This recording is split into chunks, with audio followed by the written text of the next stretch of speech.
श्री विष्णु पुराण कथा। इस विष्णु पुराण में संसार का हर सुख दुख का वर्णन किया गया है। इस विष्णु पुराण में मानव के लिए हर अच्छे और बुरे कर्मों का वर्णन दिया गया है। नमस्कार मित्रों, आप सबका हमारे चैनल पर स्वागत है। विष्णु पुराण अध्याय 4 श्लोक 13।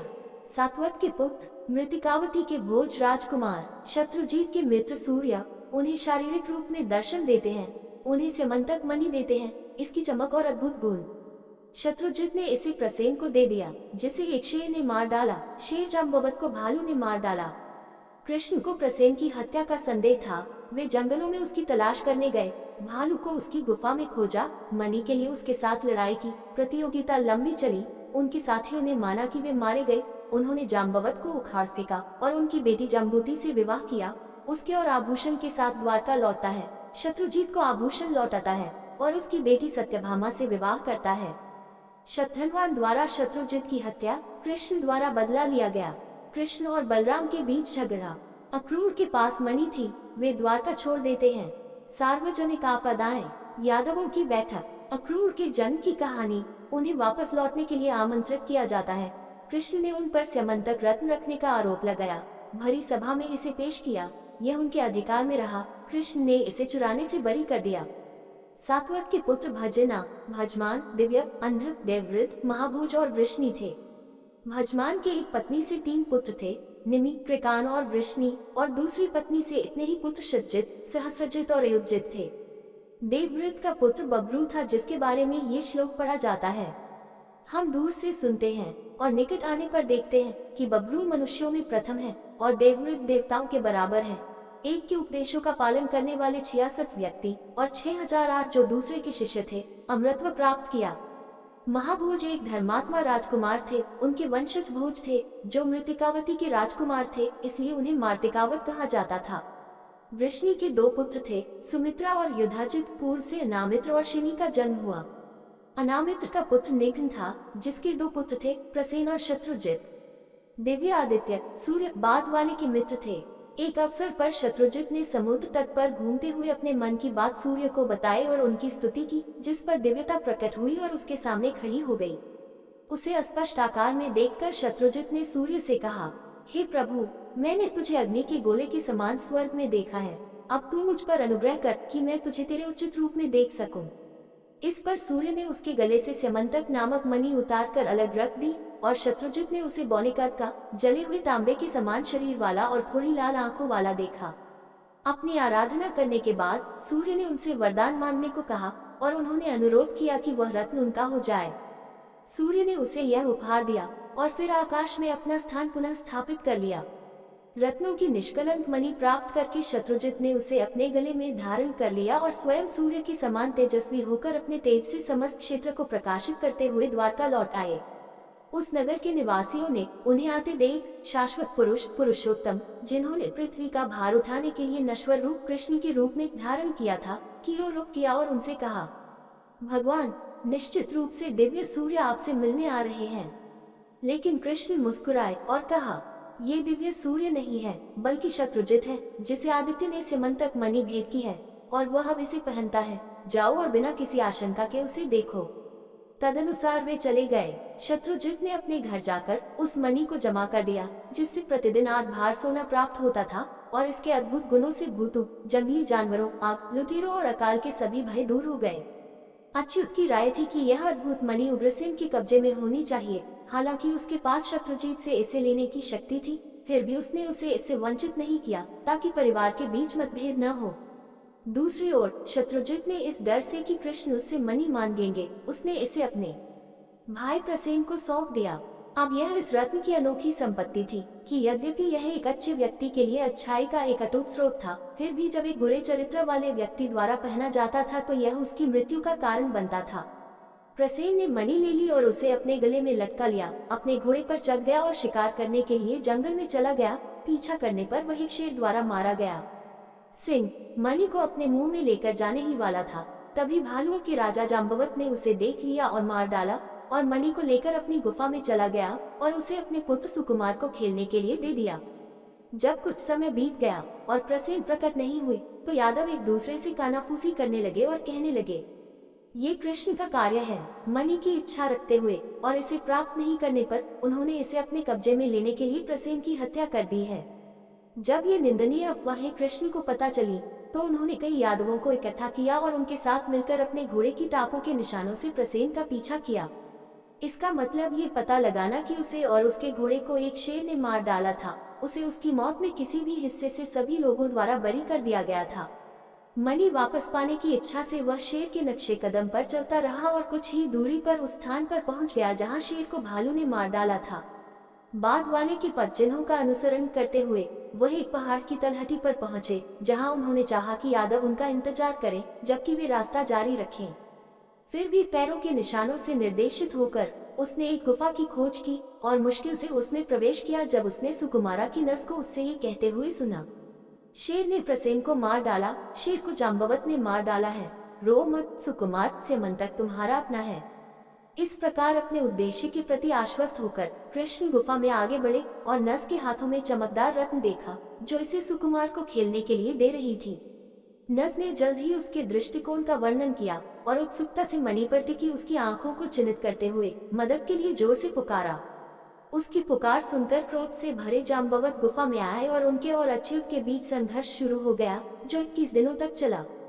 मधु के साथ गए यादवों ने उसकी वापसी की उम्मीद में 7 या 8 दिनों तक इंतजार किया, लेकिन जब मधु का दुश्मन अभी भी सामने नहीं आया तो उन्होंने निष्कर्ष निकाला कि वह गुफा में ही मर गया होगा। उन्होंने सोचा किसी शत्रु पर विजय पाने के लिए इतने दिनों की आवश्यकता नहीं हो सकती थी और तदनुसार वे चले गए और द्वारका लौट आए और घोषणा की कि कृष्ण को मार दिया गया था।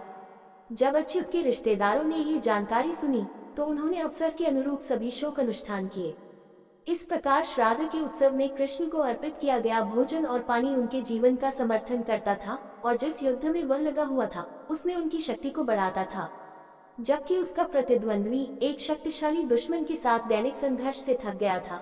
भारी प्रहार से उसके हर अंग में चोट लग गई थी और भोजन की कमी के कारण वह कमजोर हो गया था। अब उसका विरोध करने में असमर्थ हो गया। अपने शक्तिशाली प्रतिद्वंद्वी से पराजित होकर जाम्बवत ने खुद को उसके सामने रख दिया और कहा, आप शक्तिशाली प्राणी निश्चित रूप से सभी राक्षसों और स्वर्ग, पृथ्वी या नरक की आत्माओं द्वारा अजेय हैं। आप मानव आकार में नीच और शक्तिहीन प्राणियों द्वारा तो बिल्कुल भी नहीं पराजित होंगे और हम जैसे लोगों द्वारा तो और भी कम पराजित होंगे हैं जो पशु मुंह से पैदा हुए हैं। निस्संदेह आप ब्रह्मांड के रक्षक मेरे प्रभु भगवान नारायण का एक अंश हैं। जाम्बवत द्वारा इस प्रकार संबोधित किए जाने पर कृष्ण ने उसे पूरी तरह से समझाया कि वह पृथ्वी का भार अपने ऊपर लेने के लिए अवतरित हुए हैं और लड़ाई के दौरान भालू को जो शारीरिक दर्द हुआ था उसे अपने हाथ से छूकर दयालुता से कम किया। जाम्बवत ने फिर से कृष्ण को प्रणाम किया और अतिथि के लिए उपयुक्त भेंट के रूप में अपनी पुत्री जाम्बूति उन्हें भेंट की। उन्होंने अपने आगंतुक को स्यमंतक रत्न भी दिया। हालांकि ऐसे व्यक्ति का उपहार उसकी स्वीकृति के लिए उपयुक्त नहीं था, फिर भी कृष्ण ने उसकी प्रतिष्ठा को साफ करने के उद्देश्य से मणि ले ली। फिर वह अपनी दुल्हन जाम्बूति के साथ द्वारका लौट आए। जब द्वारका के लोगों ने कृष्ण को जीवित देखा और लौट आए तो वे खुशी से भर गए, जिससे कि जो लोग वर्षों से झुके हुए थे उनमें युवा शक्ति आ गई और सभी यादव पुरुष और महिलाएं नायक के पिता अंकदुंदुभी के पास इकट्ठे हुए और उन्हें बधाई दी। कृष्ण ने यादवों की पूरी सभा को जो कुछ हुआ था ठीक उसी तरह बताया और शत्रुजीत को स्यमंतक मणि लौटाकर उस अपराध से मुक्त कर दिया जिसके लिए उन पर झूठा आरोप लगाया गया था। फिर वह जाम्बूति को भीतरी कोठरियों में ले गया। जब शत्रुजीत ने सोचा कि वह कृष्ण के चरित्र पर आक्षेप का कारण था तो वह चिंतित हो गया और राजकुमार को संतुष्ट करने के लिए उसने उसे अपनी बेटी सत्यभामा को पत्नी दे दी। युवती की शादी पहले अक्रूर, कृतवर्मन और शतधन्वा जैसे कई सबसे प्रतिष्ठित यादवों द्वारा की गई थी, जो उसकी शादी दूसरे से होने से बहुत नाराज थे और शत्रुजीत के खिलाफ दुश्मनी में पड़ गए थे।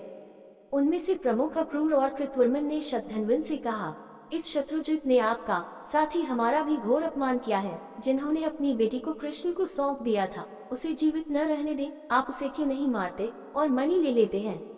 इसलिए क्या अच्युत को प्रवेश करना चाहिए? आपसे झगड़ा है, हम आपका हिस्सा लेंगे।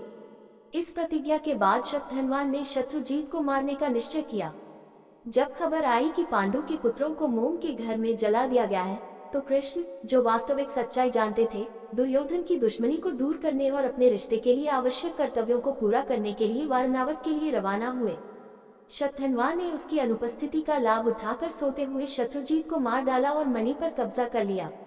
ये बात सत्यभामा को पता चलने पर वह तुरंत अपने रथ पर सवार हो गई और अपने पिता की हत्या से क्रोधित होकर वारणावत की ओर चल दी और अपने पति को बताया कि कैसे शतधन्वा ने शत्रुजीत को उसके दूसरे से विवाह करने की नाराजगी में मार डाला था और कैसे वह मणि ले गया था और उसने उससे ऐसे जघन्य अपराध का बदला लेने के लिए त्वरित कदम उठाने का आग्रह किया।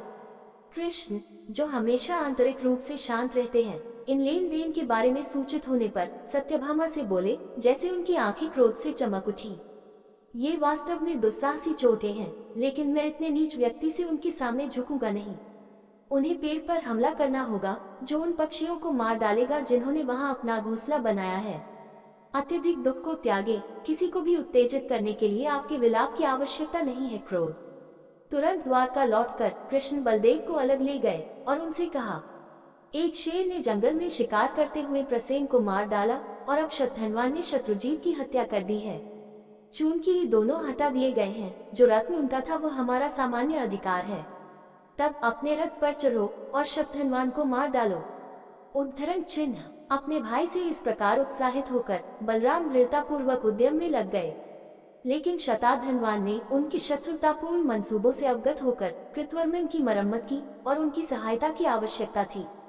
हालांकि कृतवर्मन ने बलदेव और कृष्ण दोनों के साथ संघर्ष में शामिल होने में असमर्थता जताते हुए उनकी सहायता करने से इनकार कर दिया। इस प्रकार निराश शतधन्वा ने अक्रूर से प्रार्थना की, लेकिन उन्होंने कहा, आपको किसी अन्य रक्षक का सहारा लेना होगा। मैं आपकी रक्षा कैसे कर पाऊंगा? अमरों में भी ऐसा कोई नहीं है जिसकी स्तुति संपूर्ण ब्रह्मांड में की जाती हो, जो चक्रधारी से युद्ध करने में सक्षम हो, जिसके पैर के प्रहार से तीनों लोग कांपते हों, जिसका हाथ असुरों की पत्नियों को विधवा बना देता है, जिसके हथियारों का कोई भी शत्रु, चाहे वह कितना भी शक्तिशाली क्यों न हो, विरोध नहीं कर सकता। कोई भी उस हल चलाने वाले का सामना करने में सक्षम नहीं है, जो अपनी आंखों से ही अपने शत्रुओं की शक्ति को नष्ट कर देता है, जो शराब के आनंद से लोटपोट हो जाता है और जिसका विशाल फाल सबसे दुर्जय शत्रुओं को पकड़कर और नष्ट करके अपनी शक्ति प्रकट करता है। चूंकि यह मामला है, शतधन्वा ने उत्तर दिया, और आप मेरी सहायता करने में असमर्थ हैं। कम से कम इस आभूषण को स्वीकार करें और इसकी देखभाल करें। मैं ऐसा करूंगा, अक्रूर ने उत्तर दिया, यदि आप वादा करते हैं कि अंतिम छोर तक भी आप इसे मेरे अधिकार में नहीं बताएंगे। इस पर शतधन्वा सहमत हो गया और अक्रूर ने मणि ले ली और पहला बहुत तेज घोड़ी पर चढ़कर, जो एक दिन में 100 लीग यात्रा कर सकती थी, द्वारका से भाग गया। जब कृष्ण ने शतधन्वान की उड़ान के बारे में सुना तो उन्होंने अपने 4 घोड़ों श्राव्य, सुग्रीव, मेघपुष्प और बलाहक को अपनी गाड़ी में शामिल किया और बलराम के साथ पीछा करने के लिए निकल पड़े। घोड़ी ने अपनी गति बनाए रखी और अपनी 100 लीग पूरी की, परंतु जब वह मिथिला देश में पहुंची तो उसकी शक्ति समाप्त हो गई और वह गिरकर मर गई। शतधन्वा ने उतरकर पैदल ही अपनी उड़ान जारी रखी। जब उनका पीछा करने वाले उस स्थान पर पहुंचे जहां घोड़ी मर गई थी, तो कृष्ण ने बलराम से कहा, क्या तुम कार में बैठे रहोगे जब तक मैं पैदल चलकर खलनायक का पीछा करूं और उसे मार डालूं? यहाँ की जमीन खराब है और घोड़े रथ को इसके पार खींचने में सक्षम नहीं होंगे। बलराम तदनुसार कार के साथ रुके रहे और कृष्ण शतधन्वन के पीछे पैदल चले। जब उसने 2 कोस तक उसका पीछा किया तो उसने अपना चक्र छोड़ दिया और यद्यपि शतधन्वा काफी दूरी पर था, हथियार उसके सिर पर लगा। तब कृष्ण ने सिक्का गढ़ते हुए स्यमंतक मणि के लिए उसके शरीर और उसकी पोशाक की खोज की, लेकिन वह नहीं मिली। फिर वह बलभद्र के पास लौटे और उन्हें बताया कि उन्होंने शतधन्वान की मृत्यु को बिना किसी उद्देश्य के प्रभावित किया है, क्योंकि बहुमूल्य रत्न, सभी संसारों की सर्वोत्कृष्टता उनके पास नहीं थी। जब बलभद्र ने ये सुना तो वह बहुत क्रोधित हो गए और वासुदेव से बोले, तुम्हें इस प्रकार धन का लालची होना शर्म की बात है। मैं स्वीकार करता हूँ कि तुम्हारे साथ कोई भाईचारा नहीं है। यही मेरा रास्ता है, जहाँ चाहो जाओ। मैंने द्वारका के साथ, तुम्हारे साथ, हमारे पूरे घर के साथ किया है। इसका कोई फायदा नहीं है। अपनी झूठी झूठी गवाही मुझ पर थोपना चाहते हो। इस प्रकार अपने भाई की निंदा करते हुए, जिसने उन्हें प्रसन्न करने का असफल प्रयास किया, बलभद्र विदेश शहर गए, जहाँ जनक ने उनका आतिथ्य सत्कार किया और वे वहीं रहे। वासुदेव द्वारका लौट आए। जनक के निवास के दौरान ही धृतराष्ट्र के पुत्र दुर्योधन ने बलभद्र से गदा से युद्ध करने की कला सीखी थी। 3 साल की समाप्ति पर उग्रसेन और यादवों के अन्य प्रमुख संतुष्ट हो गए कि कृष्ण के पास मणि नहीं थी। वे विदेह गए और बलभद्र के संदेह को दूर किया और उन्हें घर ले आए। अक्रूर उस बहुमूल्य रत्न के खजाने पर सावधानी पूर्वक विचार करते हुए लगातार धार्मिक अनुष्ठान करते रहे और पवित्र प्रार्थनाओं से शुद्ध होकर 52 वर्षों तक समृद्धि में रहे और उस मणि के पुण्य से सारे देश में कोई अभाव या महामारी नहीं हुई। उस अवधि के अंत में सतवाद के प्रपौत्र शत्रुघ्न को भोज द्वारा मार दिया गया था और चूंकि वे अक्रूर के साथ गठबंधन के बंधन में थे, वह द्वारका से उनकी उड़ान में उनके साथ थे। उनके जाने के क्षण से ही विभिन्न विपत्तियां, सांप, अभाव, प्लेग आदि प्रबल होने लगे। इसलिए जिसका प्रतीक गरुड़ है, उसने बलभद्र और उग्रसेन सहित यादवों को एक साथ बुलाया और उन्हें इस बात पर विचार करने की सिफारिश की कि ऐसा कैसे हुआ कि एक ही समय में इतनी सारी विलक्षणताएं घटित होनी चाहिए। इस पर यदु जाति के बुजुर्गों में से एक अंधक ने इस प्रकार कहा, जहाँ भी अक्रूर के पिता स्वफलिक रहते थे, वहाँ अकाल, प्लेग, कमी और अन्य विपत्तियां अज्ञात थीं। एक बार जब काशीराज के राज्य में बारिश की कमी थी, तो स्वफलिक को वहां लाया गया और तुरंत आकाश से बारिश होने लगी। ऐसा भी हुआ कि काशीराज की रानी गर्भवती हुई और उसके एक बेटी हुई, परंतु जब प्रसव का समय आया तो बच्चा गर्भ से बाहर नहीं निकला। 12 वर्ष बीत गए और लड़की अभी भी अजन्मी थी। तब काशीराज ने बालक से बात की और कहा, बेटी, तुम्हारे जन्म में इतनी देरी क्यों हो रही है? निर्गत, मैं तुम्हें देखना चाहता हूँ। तुम अपनी माँ को इतना लंबा कष्ट क्यों देते हो? इस प्रकार संबोधित करते हुए शिशु ने उत्तर दिया, यदि पिताजी आप प्रतिदिन ब्राह्मणों को एक गाय भेंट करेंगे तो 3 वर्ष के बाद मैं और जन्म लूंगा। तदनुसार राजा प्रतिदिन ब्राह्मणों को एक गाय दान करता था और 3 साल के अंत में वह कन्या दुनिया में आई। उसके पिता उसे गांडनी कहते थे और बाद में जब वह उसके लाभ के लिए उसके महल में आया तो उसने उसे स्वफलिक को दे दिया। गांडिनी जब तक जीवित रही प्रतिदिन ब्राह्मणों को एक गाय देती थी। अक्रूर स्वफलक द्वारा उसका पुत्र था और इसलिए उसका जन्म असामान्य उत्कृष्टता के संयोजन से हुआ। जब उनके जैसा व्यक्ति हमारे बीच से अनुपस्थित रहता है तो क्या ये संभव है कि अकाल, महामारी और विलक्षणताएं घटित न हों? फिर उसे वापस आने के लिए आमंत्रित किया जाए। ऊंचे मूल्य के लोगों के दोषों की बहुत गंभीरता से जांच नहीं की जानी चाहिए। बड़े अंधक की सलाह से सहमत होकर यादवों ने अक्रूर को आश्वस्त करने के लिए केशव, उग्रसेन और बलभद्र की अध्यक्षता में एक मिशन भेजा कि उनके द्वारा की गई किसी भी अनियमितता पर कोई ध्यान नहीं दिया जाएगा और उसे संतुष्ट करने के बाद कि उसे कोई खतरा नहीं है, वे उसे वापस द्वारका ले आए। उनके आगमन पर तुरंत मणि के गुणों के परिणाम स्वरूप प्लेग, कमी, अकाल और अन्य सभी विपत्तियां और संकेत समाप्त हो गए। ये देखकर कृष्ण ने विचार किया कि गांडिनी और स्वफलिक से अक्रूर का वंश इस तरह के प्रभाव के लिए पूरी तरह से असंगत कारण था और महामारी और अकाल को रोकने के लिए कुछ और शक्तिशाली प्रभाव डाला जाना चाहिए। जमानत के तौर पर उन्होंने खुद से कहा, महान स्यमंतक रत्न उनके पास है, क्योंकि मैंने सुना है कि इसके गुणों में से कुछ है। यह अक्रूर भी हाल ही में बलिदान पर बलिदान मना रहा है। उसके अपने साधन ऐसे खर्चों के लिए अपर्याप्त हैं। इसमें कोई संदेह नहीं है कि गहना उसके पास है। इस निष्कर्ष पर पहुंचने के बाद उन्होंने किसी उत्सव के बहाने सभी यादवों की एक बैठक अपने घर पर बुलाई। जब वे सब बैठ गए और उनके संयोजन का उद्देश्य समझाया गया था और कार्य पूरा हो गया था, कृष्ण अक्रूर के साथ बातचीत में शामिल हुए और हंसी और मजाक करने के बाद उनसे कहा, परिजन, आप अपनी उदारता में बहुत राजकुमार हैं, लेकिन हम अच्छी तरह से जानते हैं कि सुधनवा ने जो बहुमूल्य रत्न चुराया था उसने आपको सौंप दिया था और अब वह आपके कब्जे में है, जिससे इस राज्य को बड़ा लाभ होगा। तो रहने दो, हम सभी इसके गुणों से लाभ उठाते हैं। लेकिन बलभद्र को संदेह है कि यह मेरे पास है और इसलिए मुझ पर दया करते हुए इसे सभा को दिखाओ। जब अक्रूर, जिनके पास मणि थी, पर इस प्रकार कर लगाया गया तो उन्होंने संकोच किया कि उन्हें क्या करना चाहिए। अगर मैं इनकार करता हूँ कि मेरे पास गहना है, उसने सोचा, वे मेरी तलाशी लेंगे और मेरे कपड़ों के बीच छिपा हुआ रत्न ढूंढ लेंगे। मैं तलाशी के लिए तैयार नहीं हो सकता। इस प्रकार विचार करते हुए अक्रूर ने संपूर्ण जगत के कारण नारायण से कहा, ये सच है कि स्यमंतक मणि शतधनवान ने मुझे सौंपी थी जब वह वहां से गए थे। मैं हर दिन उम्मीद करता था कि आप मुझसे इसके लिए पूछेंगे और बहुत असुविधा के साथ मैंने इसे अब तक अपने पास रखा है। इसके आरोप ने मुझे इतनी अधिक चिंता में डाल दिया है कि मैं किसी भी सुख का आनंद लेने में असमर्थ हो गया हूँ और कभी एक पल की भी सहजता नहीं देखी है। इस डर से कि आप मुझे राज्य के कल्याण के लिए अत्यंत आवश्यक रत्न पर कब्जा बनाए रखने के लिए अयोग्य समझेंगे। मैंने आपको ये बताने से मना कर दिया कि यह मेरे हाथ में है, परंतु अब इसे आप ही ले लो और जिसे चाहो उसे इसकी देखभाल सौंप दो।